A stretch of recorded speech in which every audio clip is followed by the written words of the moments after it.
All right, so you got this nice lush cover crop growing out here, and it's, springtime, the weather's starting to warm up.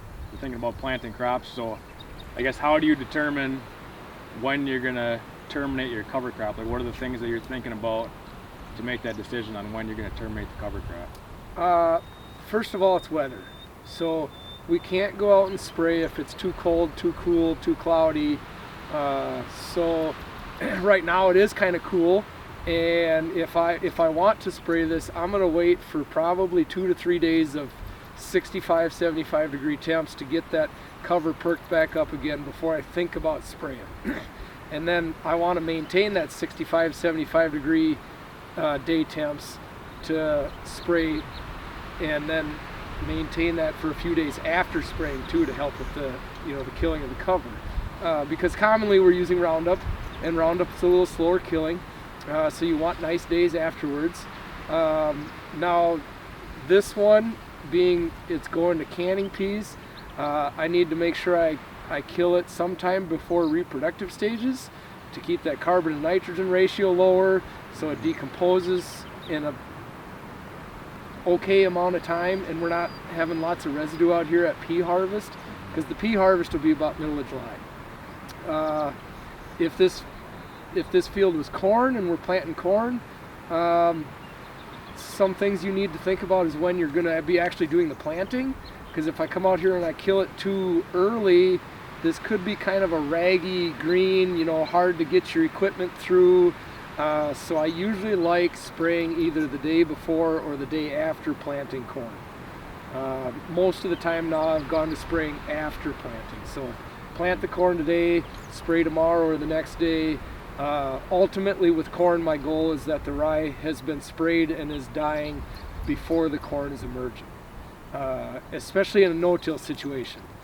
Strip till, having that nice black strip that your corn is coming up in and the rye between it, that's probably okay to have a little more play room, but I really try to have the rye dead before the corn comes up. Over there in the corn stalks, that with soybeans is really situational. The last 2 or 3 years, springs have been cold and cool. The rye is very short at planting, so we put off termination till basically emergence of the soybeans. Sometimes as much as 3 to 4 weeks after planting the beans. Now this year, with the cover having a little head start on spring actually arriving here, that may get moved up to more of a, less than a week post-planting kind of time frame. Probably the best rule of thumb I heard at a meeting this winter, and I have no idea if it has any validity or not, but it makes sense when you think about it, is that presenter said that you want to spray your cover at the height of your growing season rainfall. So let's assume we're going to get 20-25 inches of rainfall over the growing season. I don't want my rye to be more than 20-25 inches tall. And his reason for that is you want that nutrient in the rye to be able to decompose and give back to that season's crop. Where obviously we've seen the last 2 summers with it being dry, decomposition of corn stalks, rye, any type of residue is extremely slow when we don't get water.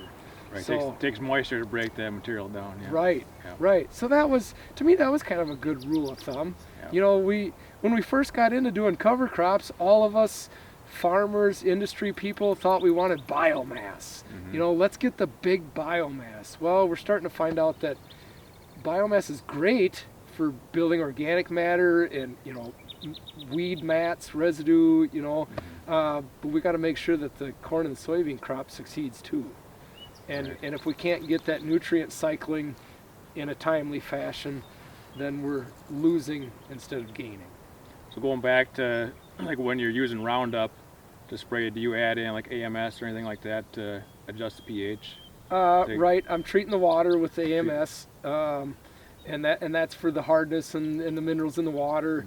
I'm adding the adjuvants for better water deposition on the plant. I once in a while get asked if people can add 32% nitrogen or 28 to that burn down if they're trying to put some nitrogen on the corn crop. And I've done up to 10 to 15 gallons of 32%. If you go much further past that, the nitrogen will burn the leaf before the Roundup kills the plant. So I've let guys go 10 to 15 gallons of 32 along with that Roundup as a carrier instead of the water. Okay. And then that's a way to get some nitrogen on ahead of planting or And shortly after. How about like just the weather conditions as far as if you're in a drought or if you're in a really wet year, as far as when you terminate that cover crop and how much moisture the cover crop is using, how much you want it to use, Right. compared to saving it for your cash crop? The last couple years with it being dry, you probably want to spray a little sooner so it's not taking away moisture out of the soil profile. In the wetter years, you can leave it go longer, but you still kind of want to follow some of the rules, like I said, with having the rye dead before the corn comes up, the height that the beans are going to have to come up in, because even though it may be a wet year, you still can't shade out or take too much away from that growing crop. So it's a balance. Probably the easiest rule of thumb is plant then spray. And if you want to get cute and fun later with the delayed terminations, right, or other fun just things, get that figured out first, plant, right, and then spray it, figure out how to terminate it, and yep, then move on later. Yep. Makes sense. How about, do you have any experience with terminating rye with any other herbicide products besides glyphosate? Like I haven't. Any conventional corn? Or? I've done conventional corn, and that's even more important to obviously have your rye killed ahead of time. So you just spray it ahead of time.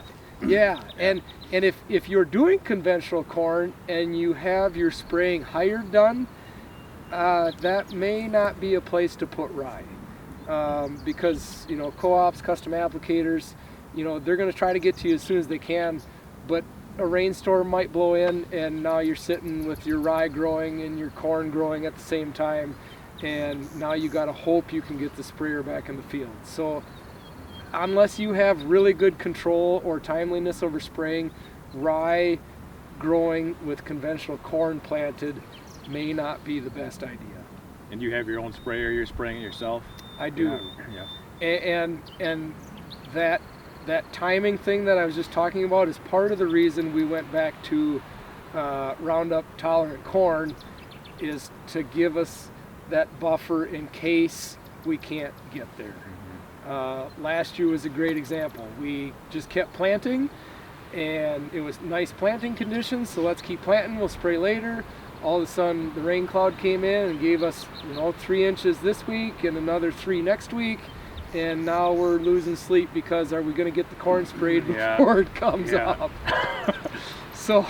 So that's where you kind of got to maybe not mix management systems, or at least be mindful this could happen, because if conventional corn starts coming up in your rye, your options for killing rye are extremely limited and not going to have a happy ending. Right.